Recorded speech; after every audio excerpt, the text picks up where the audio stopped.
네, 안녕하세요. 송혁이라고 합니다. 잘 들리시나요? 오늘 저는 AI 및 웹 기반 친구나 신기술 소개라는 이름으로 잠깐 좀 말씀을 드리려고 합니다. 저는 송혁이라고 하고요. 오토메이션 애니어에서 시니어 세일즈 엔지니어를 담당하고 있습니다. 이렇게 와주셔서 대단히 감사드리고요. 저희가 오늘 처음으로 오토메이션 애니어 엔터프라이즈 A2019라는 신제품을 한국에 소개를 해드리려고 해요. 그래서 어떤 제품인지 한번 잘 봐주셨으면 좋겠습니다.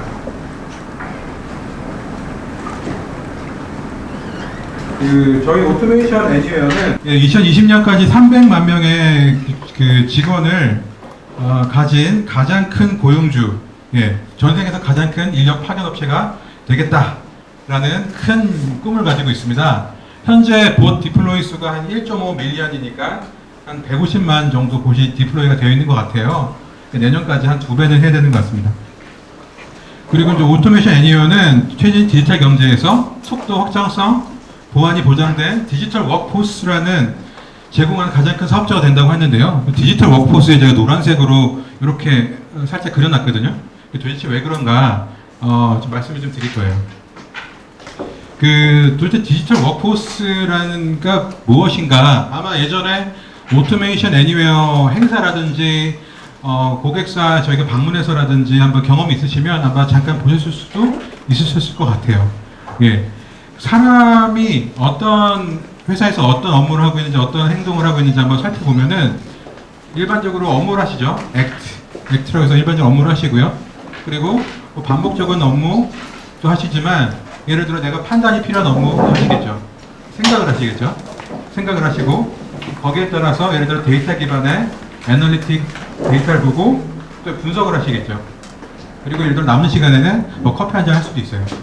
자, 이렇게 사람들이 하는 일들이 있습니다. 사람들이 하는 일들이 있는데 그 부분들을 저희가 RPA라고 해서 로봇 프로세스 오토메이션, RPA는 사람이 하는 일을 흉내를 내고 따라하는 솔루션이 RPA라고 하는데 RPA는 사람이 하는 행동을 따라합니다. 그리고 코그니티브 엔진이라고 해서 저희 IQ봇이 생각을 하는 거죠. 생각을 하고 그리고 보딘사이트라고 해서 보딘사이트라는 제품에서는 데이터를 애널리시스 분석을 합니다. 자, 예전에 애널리틱스라고 해서 굉장히 다양한 솔루션들 사용하셨을 거예요. 예전에는 비즈니스 오브젝트라든지 요새는 태블로라든지 클릭이라든지 이런 많이 사용하실 겁니다.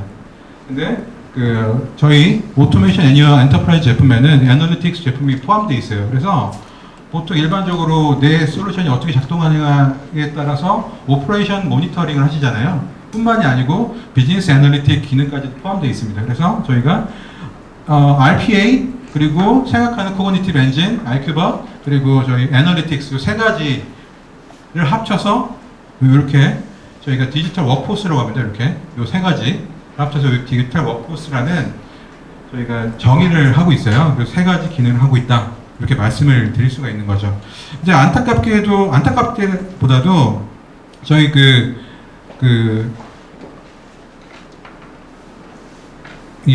넘어가겠습니다.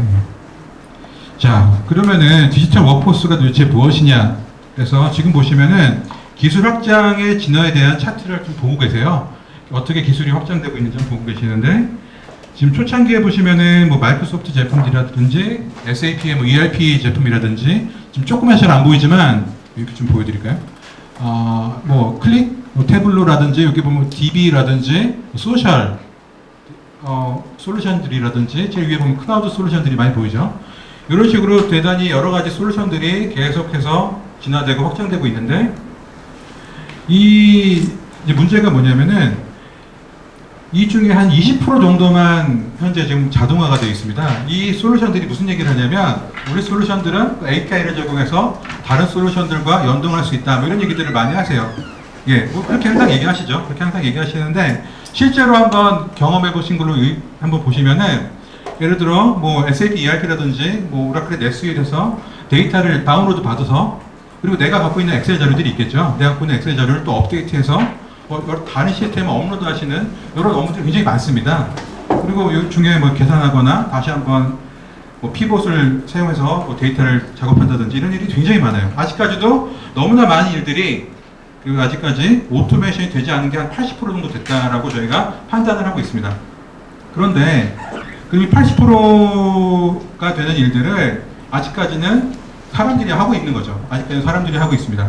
그런데 이 부분을 우리가 어떻게 할 것이냐, 이 부분을 80%에 대한 갭들을 어떻게 처리할 것인가에 대해서 오토메이션 애니어는 사람과 아까 말씀드렸던 디지털 워크포스가 서로 상호적으로 도울 수 있다고 얘기를 하고 있어요.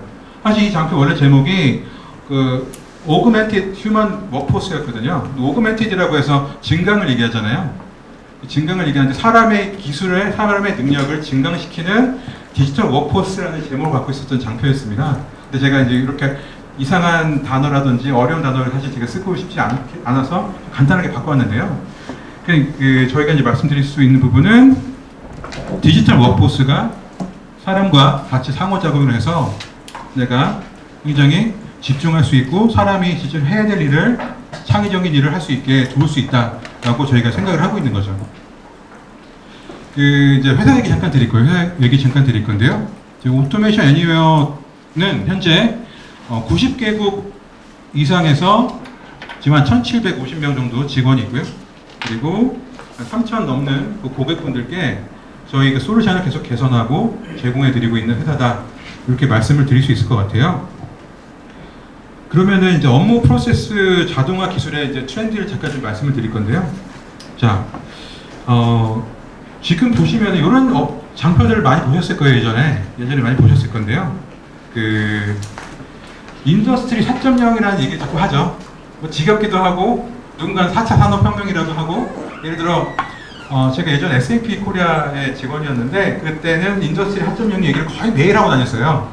매일 하고 다녔고 이게 도대체 뭐냐 나도 잘 모르겠는데, 근데 알고 보니까 유럽 쪽에는 인더스트리 4.0이라고 하고 미국 쪽에서는 디지털 트랜스포메이션이라고 해요.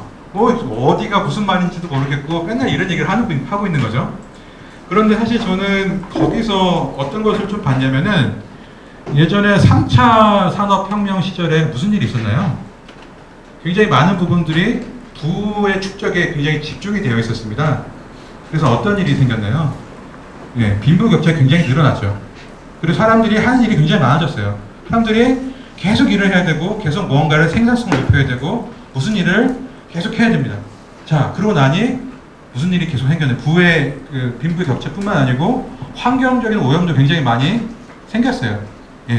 그런데 제가 한 가지 인더스트리 4.0 최근에 들어와서 무엇을 보고 있냐면은 인더스트리 4.0 들어와서 무슨 일이, 저희 사람은 사람이 할 일을, 그리고 이렇게 발전되어 있는 여러 가지 코어 기술들은 정말 기계는 기계가 더 많은 일을 할 수 있도록 돌리고 있는 것 같아요. 사실 그게 제가 굉장히 좀 좋게 보는 그런 부분 중에 하나고요. 여러 가지 발전된 기술로서 더 많은 일들을 기계는 기계가, 사람은 사람이 할 일을 할 수 있게 됐다라고 말씀을 드리고 싶은 거죠. 그 중에 하나가 저희 RPA가 아닌가라는 말씀을 드리고 싶고요. 로봇 오토메이션 프로세스라든지 아까 말씀드렸던 코그니티브 기반인지 인지 엔진 기반의 솔루션이라든지 저희가 이제 AI 기반의 오피스 이런 것들이 저희 로드맵이라고 생각을 하고 있고요. 다음 장표에서는 저희가 이제 AI 기술 혁신에서의 RPA가 어떤 것인지 잠깐 말씀을 드릴 텐데요. 도전 과제들이 굉장히 많아요. 도전 과제를 해결을 위해서 다양한 기술의 성숙도를 좀 보여드리고 있는데요. 이미 이제 변곡점이 넘어간 것 같아요. 변곡점이 넘어갔고, 잘 보시면은 요 노란색 부분을 좀 잠깐 제가 집중을 해볼 텐데요. 머신 러닝이라든지 NLP, 자연어 처리, 그리고 RPA, 버추얼 어시스턴트, 그리고 코그니티브 컴퓨팅이죠. 여러 가지가 있는데 이 부분들이 이미 변곡점을 넘었지만 아직 좀 안정하게 가기에는 아직까지 굉장히 먼 여정이 있는 것 같습니다. 자, 그러면은 AI 기반의 RPA가 어떤 일들을 할 수 있는지 한번 좀 알아보겠습니다. RPA와 AI를 같이 사용한 현재 RPAI라는 얘기들을 신문에서도 하고 저희도 하기도 하고 여러 가지 얘기들이 있습니다. 같이 활용을 했을 때 현재 할 수 있는 일들은 비전 부분에서 그리고 언어 부분에서 현재 직접 사용이 가능하고요. 저희가 예를 들어 컨버세이션이라든지 보이스 부분은 저희가 디벨롭 중에 있다고 말씀을 드릴 수가 있어요. 근데 현재 제가 알고 있기로 챗봇 기능을 미리 준비해둔 그 챗봇에 이미 연계를 구현해둔 고객분들도 굉장히 많이 계세요. 근데 기존에 챗봇을 한번 사용해보신 분들이면은 잘 아시겠지만 그 미리 준비해둔 몇 가지 키워드에 대한 대답만 하거든요. 그렇죠?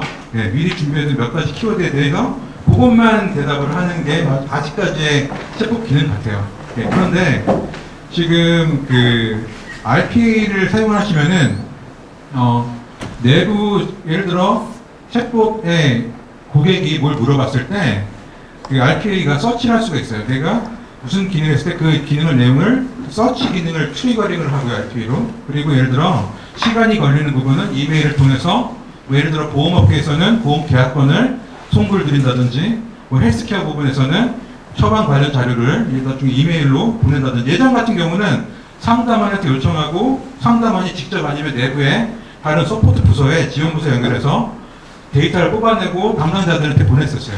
네, 저도 사실 최근에 그 제 카드 사용 내역서를 하나 달라고 했더니 그거를 어딘가의 부서에 보내서 누군가가 워드로 만들어 주셨더라고요. 근데 보니까 PDF로 올 줄 알았는데 직인이 또 빠져 있어요. 누군가가 수작업을 하신 것 같아요. 수작업을 하셔서 보내주셨는데 이런 식으로 굉장히 많은 일들이 굉장히 단순 반복된 일들이 아직까지도 너무 많은 거죠. 아까 말씀드렸지만 이런 일들이 드디어 RPA로 가능해졌고요. 이 다음 장표에서는 컴퓨터 비전을 좀 말씀을 드릴 건데요.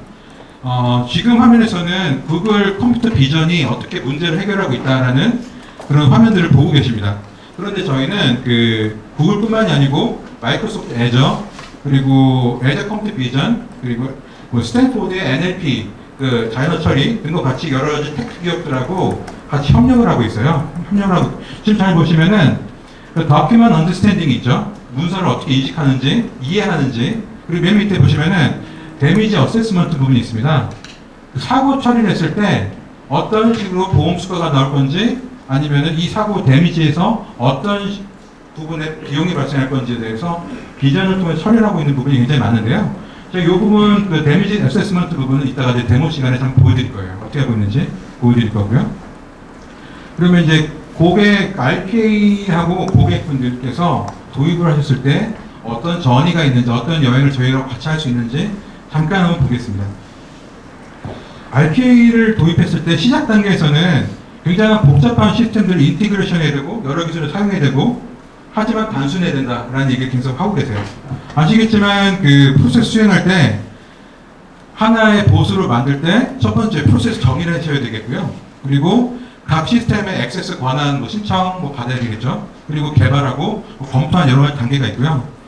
그리고 가속 단계에서는 ROI, 뭐 리턴 온 인베스트먼트 관련돼서 얘기해야 되고 뭐 TCO, 뭐 총 소요 비용을 어떻게 줄일 것이냐 이런 얘기가 굉장히 나오시는 것 같아요. 그 이후에 뭐 부서 확산, 뭐 전사 확산, 특정 기업은 지금 제가 알고 있는 몇 특정 기업은 1인 1보 사용하시는 기업도 계세요. 그래서 스케일 아웃 단계, 확장 단계가 있습니다. 그런데 문제가 이런 부분들이 다 미리 고려되고 있지 않은 단계에서 쭉 진행만 되고 있는 그런 부분이고요. 이게 다 어떤 어려움들이 있는지 좀 알아볼 텐데요. 저희가 이런 것들을 해결하기 위해서 이번에 신제품, 아까 제가 잠깐 말씀드렸던 신제품 A2019라는 제품을 저희가 오늘 말씀을 드리려고 해요. 그래서 저희가 확실하게 말씀드리지만 플랫폼이라고 해서 모두가 같은 것은 아니다라고 정확하게 말씀을 드리고 싶고요. 그리고 어떤 그 챌린지가 있는지 잠깐 알아보면은 단계별로 기업별 특성별로 굉장히 요구사항이 상당히 다릅니다.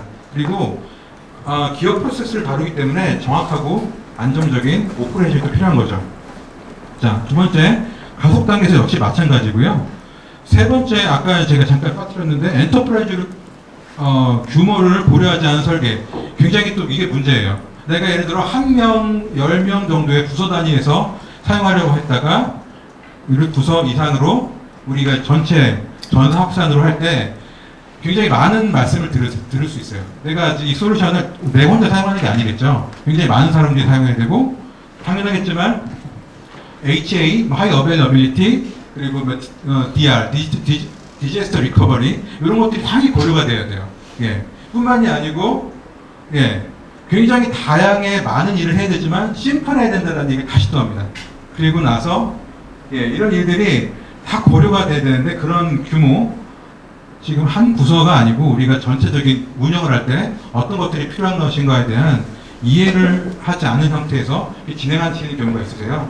그런 경우에 준비할 게 너무 많은 것 같아요. 준비할 게 너무 많고 그렇다면은 우리는 무엇을 준비해야 될 것인가라고 해서 저희한테도 한번 여쭤보시고 이미 RPA 구축하신 다른 업체에도 한번 물어보시겠죠.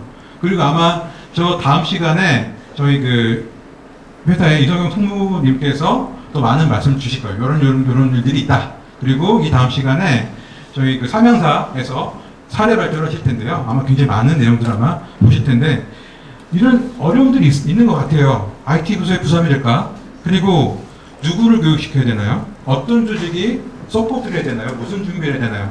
등등등의 고민이 굉장히 많으실 것 같아요. 그런데 만약에 이런 고민들이 해결이 된다면 어떨까요? 저는 지금 그 완전히 새롭게 디자인된 엔터프라이즈 RPA 플랫폼을 소개를 드리려고 합니다.